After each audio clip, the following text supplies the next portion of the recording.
Aleluya. A veces quiero empezar con esto para atraer su atención.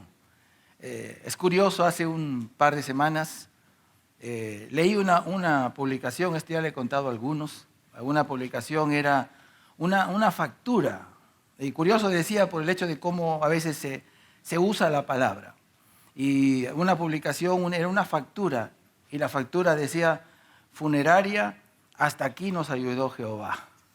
No sé quién estaría hablando, pero era curioso. Quizás el que sabe el versículo es más fácil que lo pueda entender. Muy bien, quiero que nos situemos primero en el tiempo en el cual nosotros estamos viviendo, ¿verdad? Y eso es importante porque va a destacar un poco la urgencia que se tiene en estos días, ¿verdad? Los días ¿qué tiempo estamos viviendo? Este no es el tema en sí, pero quiero situarnos ahí para tener un inicio.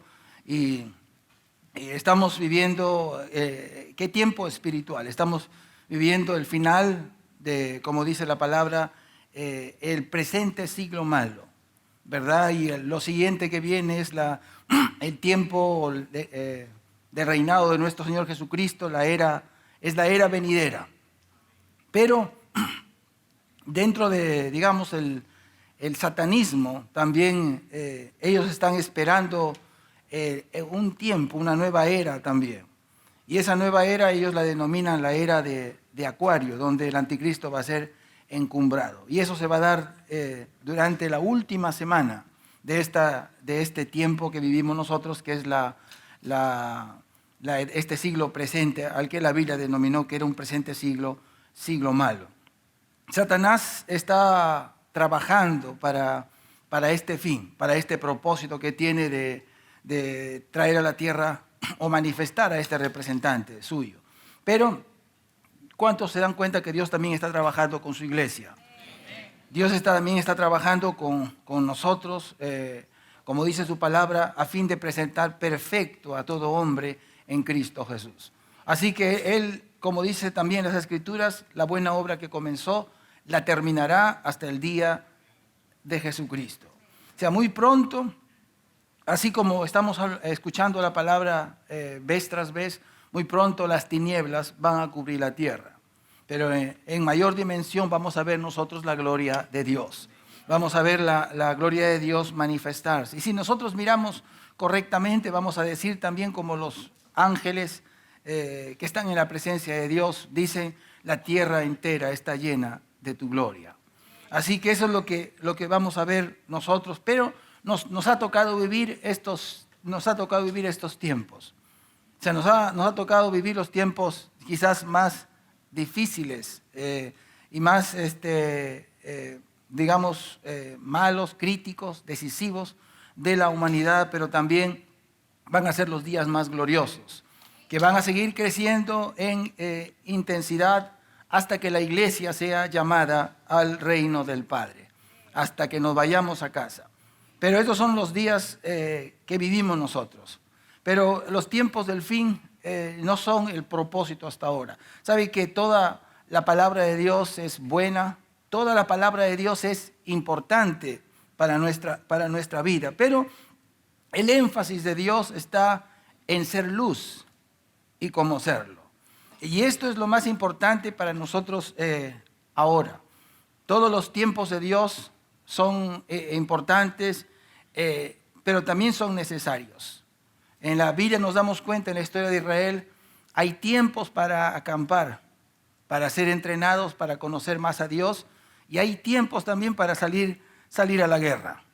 Hay distintos tiempos, y no todas las iglesias reciben el mismo alimentos, porque no todas las iglesias están en el mismo nivel, y eso lo entendemos por las mismas escrituras, ¿verdad? De una iglesia a otra en la Biblia, la iglesia de Corinto, la iglesia de Éfeso, todas tenían un diferente tipo de crecimiento.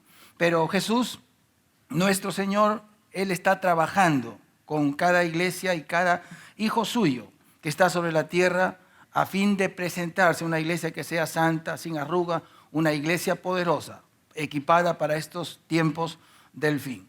Quiero que vayamos a Mateo 4, 16, y ahí vamos a comenzar Mateo capítulo 4, verso 16.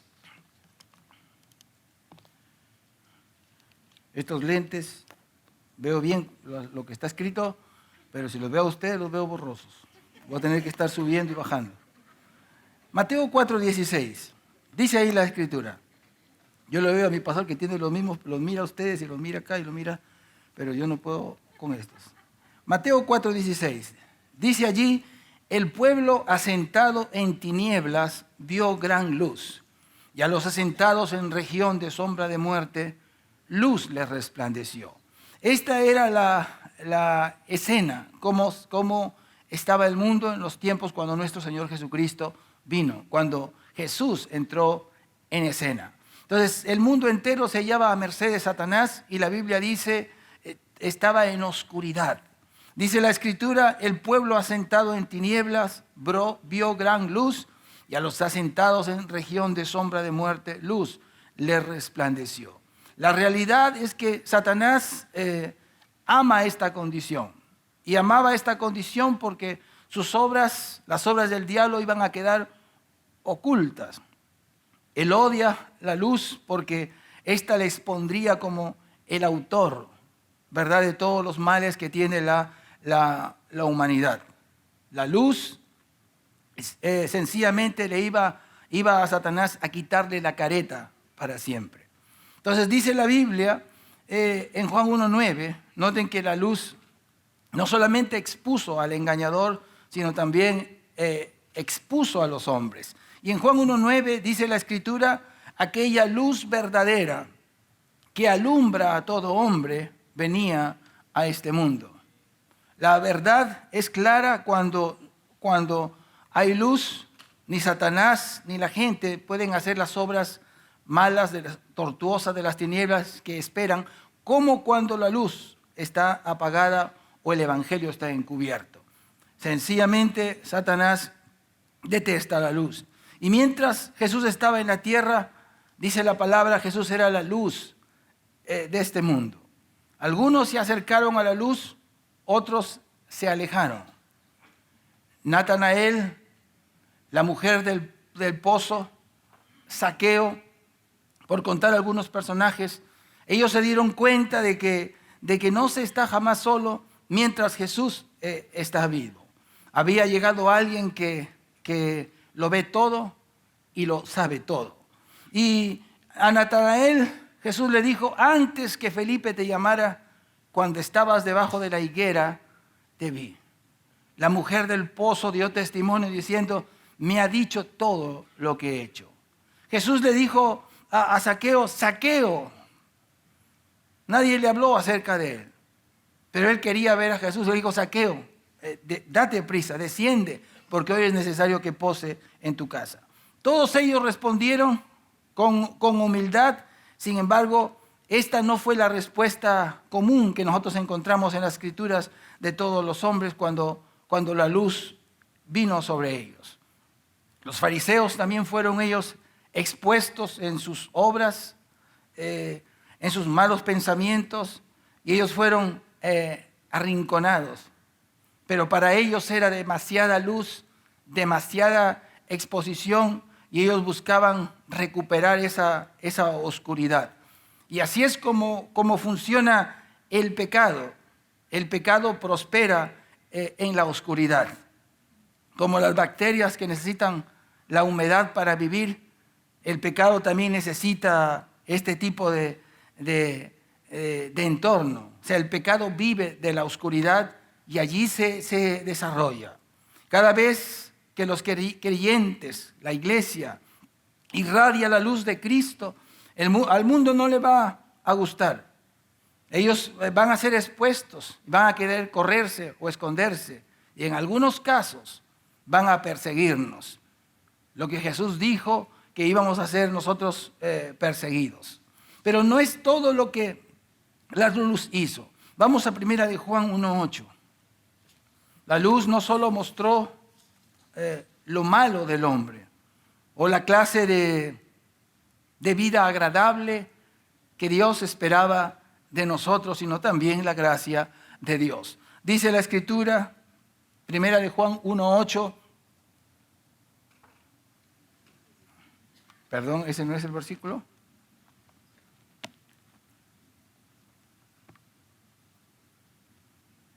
Dice la Escritura dice esto: para esto apareció el Hijo de Dios, para deshacer las obras del diablo. La luz no solamente, les decía, nos mostró lo malo, no solamente expuso lo malo, sino que también la vida que es agradable de Dios, pero también trajo a luz o manifestación la gracia de Dios. El diablo o la gracia de Dios o nuestro Señor Jesucristo dibujó la gracia que el diablo se había encargado de desdibujar, y él puso a Dios como él debería ser visto. La luz concentrada del Padre deshizo por amor y con poder todas las obras de las tinieblas. El choque con las tinieblas deshizo las obras del diablo y fue letal para el reino de las tinieblas. Satanás, ¿cuántos se han dado cuenta que cuando ustedes de repente en la casa de algunos entran y abren la cocina y ven una cucaracha, ¿verdad? Y las cucarachas se corren, ¿verdad? Cuando abren y ven la luz, las cucarachas se corren. Es decir, las cucarachas, Satanás es así como las cucarachas, aman la oscuridad. Ahí se sienten cómodos en la oscuridad. O sea, la luz no le gustó. El grito siempre de Satanás era que esa luz sea apagada. Él quería apagar la luz y un día el diablo apagó nuestra luz. La Biblia dice en Juan 1:5, la luz en las tinieblas resplandece y las tinieblas no prevalecieron contra ella. O sea, un día el diablo creyó que podía terminar con la luz. Él creyó que podía ahogar su resplandor en el hondo abismo. Él creyó que podía hacer eso. Pensó que podía quitar la vida a Jesús. Y Jesús dijo: a mí nadie me quita la vida. Yo mismo la pongo. Jesús puso su vida, Él la ofreció. Y no podían quitarle la vida porque la vida de Jesús nos había sido concedida a nosotros para ser nuestra lumbrera. La Biblia dice que aquella luz, aquella vida o la vida de Jesús era la luz, su vida era la luz de todos los hombres. Entonces Jesús vino para ser nuestra luz, nos había sido dada para siempre y nadie podía quitarla. Así que la muerte de Jesús fue solo cuestión de tiempos. Y después las tinieblas se disiparon. La Biblia dice: las tinieblas no prevalecieron contra él. La luz prevaleció, dice la Escritura, se sentó a la diestra de Dios. Él está sentado a la diestra del Padre. Y después de aquella solemne exaltación, de ese tiempo cuando la Biblia dice, yo me imagino que fue una ceremonia, la exaltación de Cristo Jesús, que fue exaltado y salió hasta lo sumo, no calladamente, de repente en medio de gozo, de alegría, de una ceremonia muy solemne, el nombre de nuestro Señor Jesucristo fue exaltado. Y la Biblia, gracias a Dios, esa luz de Dios vino a nosotros. En 2 Corintios 4:6 dice la Escritura: porque Dios, que mandó que de las tinieblas resplandeciese la luz, es el que resplandeció en nuestros corazones para iluminación del conocimiento de la gloria de Dios en la faz de Jesucristo. Otra versión dice: Dios, que mandó que de las tinieblas surgiera la luz, es quien brilló en nuestros corazones para que se revelara el conocimiento de la gloria de Dios en el rostro de Jesucristo. O sea, Él iluminó nuestro entendimiento para que por medio de Cristo nosotros conociéramos la grandeza de Dios, la gloria de Dios. Él Él era la luz verdadera. ¿En torno a quién, hermanos, debe girar nuestra vida? ¿En quién Dios ha puesto todo lo que nosotros necesitamos para esta vida presente y futura? ¿En quién está escondida la salvación de este mundo? No escondida, sino sino que Dios es lo que la sabiduría de Dios ha preparado. Todo está en Jesús. Todo ha sido puesta en nuestro Señor. Jesús no es el compendio de Dios para la humanidad. Él no es el resumen. Todo Dios lo ha puesto en Jesús. Todo lo ha puesto en Él. El apóstol Pablo, por cada revelación de Dios, el apóstol Pablo estaba sobrecogido, pasmado, maravillado por todo lo que él iba conociendo cada vez más y más de Dios. Y él en Romanos, él exclama en conclusión, Romanos creo que es capítulo 13, dice él: oh profundidad de la sabiduría y de la ciencia de Dios, cuán insondables son tus juicios e inescrutables tus caminos. Porque de Él, el verso 36, dice: porque de Él y por Él y para Él son todas las cosas, a Él sea la gloria por los siglos. Amén. Él dice aquí: oh profundidad de las riquezas de Dios. Hay versiones que separan un poco, dice: oh profundidad de las riquezas, de la sabiduría y del conocimiento de Dios. La historia de Dios se trata acerca de la gloria de Dios. Dios es la causa, es el origen y nada existe en la tierra realmente fuera de Dios. Nada tiene explicación fuera de Él. Y todo lo que ha sido creado tiene su propósito en Él. Y Pablo, él dijo: oh profundidad. Él estaba maravillado gratamente cuando fue descubriendo a Cristo Jesús. Él dice: oh profundidad, insondables, ocultas, vastas profundidades de las riquezas de Dios. Pero él no estaba midiendo a Dios cuando él habla de las riquezas de Dios por lo que Dios tiene o posee, sino por lo que Dios es y por lo que Dios ha hecho en beneficio de la humanidad. Su mensaje fundamental es Dios se ha entregado libremente en gracia y bondad para nosotros, para que seamos para alabanza de la gloria de su gracia. Porque Él tiene que ser siempre nuestra satisfacción. Fue para nuestra satisfacción y para que Él sea suficiente en nosotros. Y Él tiene que ser suficiente. Dios ha puesto, todo ha puesto en Cristo Jesús. Todo lo ha puesto en Él. El pensamiento de Pablo es: si Dios es suficiente en sí mismo, tiene que ser sumamente rico para que nos haya dado su tesoro. Por ello, Pablo hablaba muchas veces en términos de riqueza. Pablo hablaba de las riquezas de la gracia de Dios, las riquezas de la bondad de Dios, las riquezas de la gloria de Dios. Y antes de la conversión, Pablo decía que Dios era rico en misericordia. Dios es un Dios sumamente rico. No por lo que tiene, porque Dios es dueño de todas las cosas. Y si Dios hizo todo con su palabra, de todo lo que vemos con su palabra, entonces Dios es sumamente rico en lo natural. Porque Él puede crear riqueza de donde no la vemos nosotros con nuestros ojos.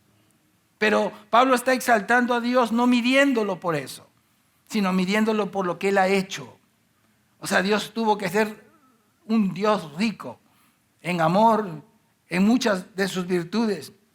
Y la manera más personal de Dios para nosotros y de hablar, digamos así, de una manera de maximizar la obra de Cristo Jesús, la manera máxima de dirigirse a nosotros para entender la riqueza de Dios es llamarla las inescrutables riquezas de Cristo Jesús.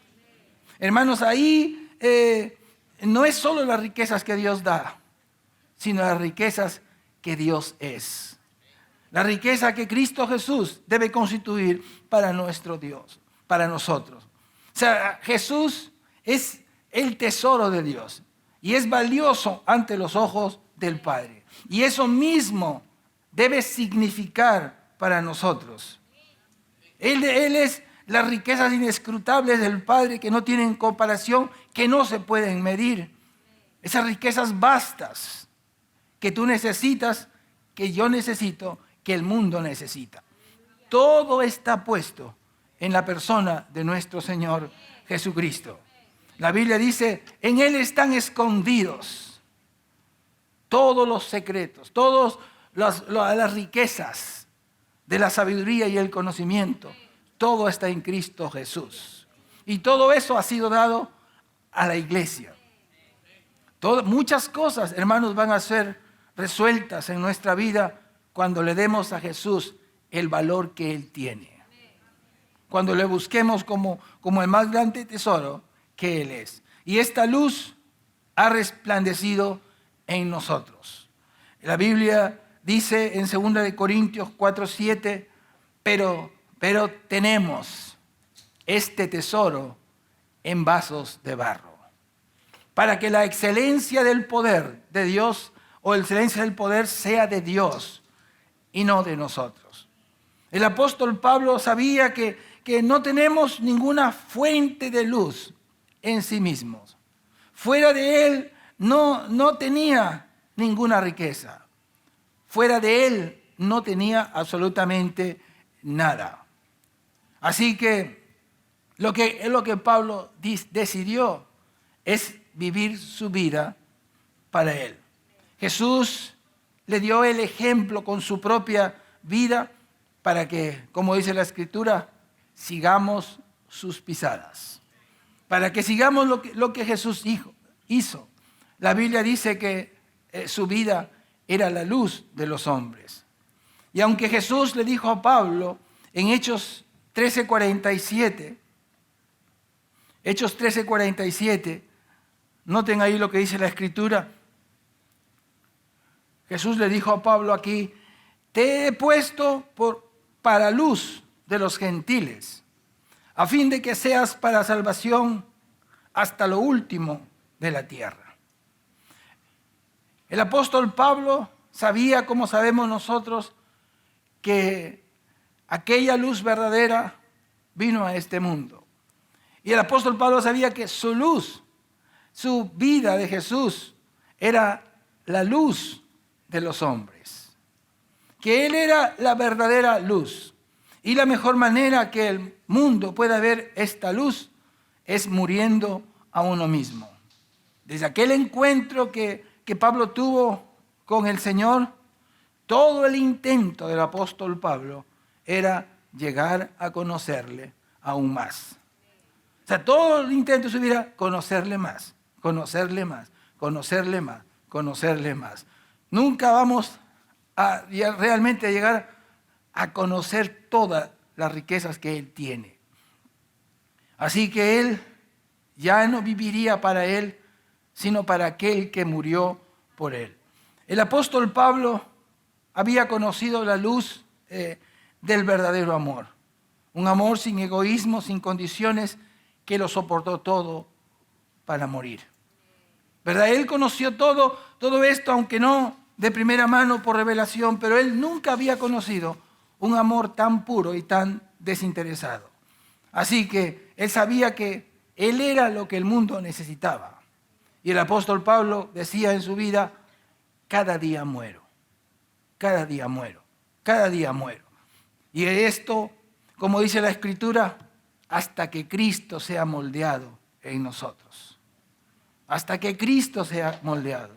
Hasta que la naturaleza carnal sea eliminada y pueda Él comenzar a vivir a través de nosotros. A veces nos acostumbramos tanto a nosotros mismos que ya no hacemos nada para cambiar. Estamos muy cómodos cuando todo lo que nuestro prójimo necesita es Jesús. Ahora, el apóstol Pablo también escribió en Gálatas 2:20 un versículo que nosotros conocemos muy bien. Él decía, con Cristo, el original dice, estoy juntamente crucificado. Y ya no vivo yo, sino que Cristo vive en mí. Y lo que ahora vivo en la carne, lo vivo en la fe del Hijo de Dios, el cual me amó y se entregó a sí mismo por mí.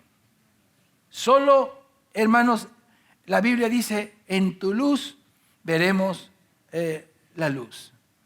En Jesús nosotros podemos ver no solamente el ejemplo de una vida piadosa, amorosa aquí en la tierra y viviendo en poder, sino que todo lo que Jesús ahora tiene para nosotros. La Biblia nos habla del verdadero amor, nos habla de la fe verdadera. Y hace un tiempo Dios, y digo Dios para que no sea un asunto de... ¿cuántos saben que, como dice la Escritura, lo que Él comenzó lo va a terminar? ¿Verdad? Y a veces cuando nosotros decimos, hice esto o decidí esto, decidí lo otro, no queremos hacer una exaltación a la carne, ¿verdad? Porque el único que merece la gloria es Dios. Él comienza y Él lo va a terminar. Así que cuando Dios motiva nuestro corazón a algo, o somos motivados o tomamos decisiones, es porque Dios está detrás de esos asuntos para ayudarnos. Ahora, y Dios llamó mi atención a esto, además de que caminemos, como dice la Escritura, con un corazón limpio y una limpia conciencia. Y Pablo, cuando ustedes ven a Pablo, donde sea que él iba, él apelaba a eso, a caminar con una limpia conciencia. Dice, el propósito de este mandamiento es el amor, nacido de un corazón limpio, de una limpia conciencia, de una fe verdadera, una fe genuina, una fe real. Entonces, nosotros somos llamados a practicar, a caminar en el amor verdadero de Dios. Ustedes pueden leer 1 Corintios 13, memorizarlo, interiorizarlo, hablarlo para ustedes, poner su nombre, todo lo que les pueda ayudar para que podamos todos asumir cuál es el comportamiento del amor. El verdadero amor es la fuerza más grande del universo. Realmente, y tiene mucho que ver con un corazón limpio, con una conciencia limpia y con una fe verdadera. Porque cuando el corazón está contaminado o cuando la conciencia está sucia o la fe no es real, entonces el amor puede que no sea genuino. Puede que no sea el amor real. Entonces, si ustedes nos damos cuenta nosotros, cuando el amor no es verdadero, cuando el amor es fingido, nuestra vida va a llegar a un obstáculo. La predicación va a ser obstaculizada. O sea, el compartir, todo va a verse detenido. Por eso Pablo instaba a caminar con un corazón limpio, a caminar con una buena conciencia. O sea, tener las motivaciones claras en nuestra vida. Saben que así como con la sal, hay un riesgo con la sal de que pierda su sabor. También hay un riesgo con la luz, que existe siempre el deseo o la tentación a que uno esconda la luz. ¿Verdad? Que la Biblia dice, ponle en alto. O sea, ponle en alto, no es para que la escondas. No es para que escondas el tesoro. A veces guardamos la luz para nosotros mismos. ¿Verdad? Y no ponemos la luz delante de todos. La luz para mostrar el camino o destruir las tinieblas. Unos van a guardar su luz como Lot. Guardan su luz para sí mismos. La Biblia dice, solo afligido por el pecado. Sin embargo, la Biblia habla de Enoc. La Biblia le habla de Noé. Dice la Biblia, Noé, un pregonero de justicia. Unos van a sacar la luz para otros. Hermanos, el mundo necesita lo que Dios ha puesto en nosotros. El mundo necesita que nosotros les demos a ellos a Jesús. El tesoro más grande ha sido puesto en nosotros. Jesús es lo que la gente necesita. Jesús, hermano, es todo lo que nosotros necesitamos. Toda nuestra satisfacción, todo nuestro deleite tiene que estar puesto en Jesús. Jesús, Jesús, Jesús, Jesús. Y Dios ahí está escondido todo. La Biblia dice, si uno busca, uno va a hallar. Y todo ahí va a estar, te vas a dar cuenta que la satisfacción de tu vida, toda es Jesús. Él tiene que ser tu gozo, tu alegría, tu paz, tu descanso. Él es todo lo que Dios ha preparado. Todas las riquezas de Dios están en Cristo Jesús. Y cuando Él sea ese centro en nuestra vida, entonces las cosas de Dios van a comenzar a fluir y a fluir y a fluir y a fluir. Y Dios va a saciar cada aspecto y va a limpiar tu vida y vamos a ser transformados y cambiados cada vez más y más a su semejanza y todo va a ser fácil. Como Jesús lo dijo, mi yugo es fácil, ligera mi carga. Y el mundo va a ver a Jesús que vive en nosotros. Y la gente va a comenzar a acercarse a Dios. Y va a comenzar a cambiar sus vidas. Y ellos mismos harán lo mismo. Y este es el tiempo, hermanos, en que nosotros tenemos que estar cada vez más preparados. Yo le decía por esto de la fe. Le decía por esto porque Dios trataba conmigo a este respecto, digamos, en cuanto a la fe. Y yo dije, y he procurado hacer todo lo que haga, mezclarlo con fe. Todo, porque tenemos que poner nuestra fe a caminar. Tenemos que activar la fe en nuestra vida. Pablo dijo, lo que vivo en la carne, lo vivo en la fe del Hijo de Dios. Hermanos, estamos siendo preparados para los días que se vienen. No sabemos en qué momento las cosas cambian en nuestra vida. Cómo este mundo va siendo, porque las tinieblas van a ir avanzando. Y eso no podemos hacer nada. Es el tiempo final.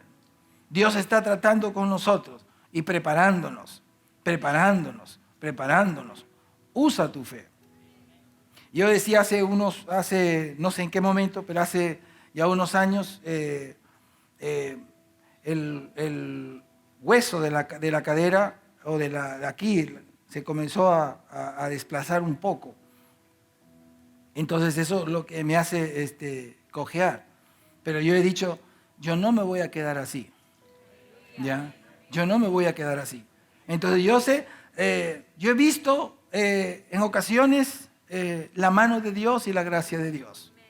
Una vez tuve un dolor y justo también era en la pierna y yo le dije a Dios, Señor, tú sabes que yo creo en tu palabra yo le había dicho que el dolor que se vaya y le dije, tú sabes que yo creo en tu palabra y sé que tu palabra se cumple, ya sea que suceda ahora o que tome un tiempo, igual se cumplirá.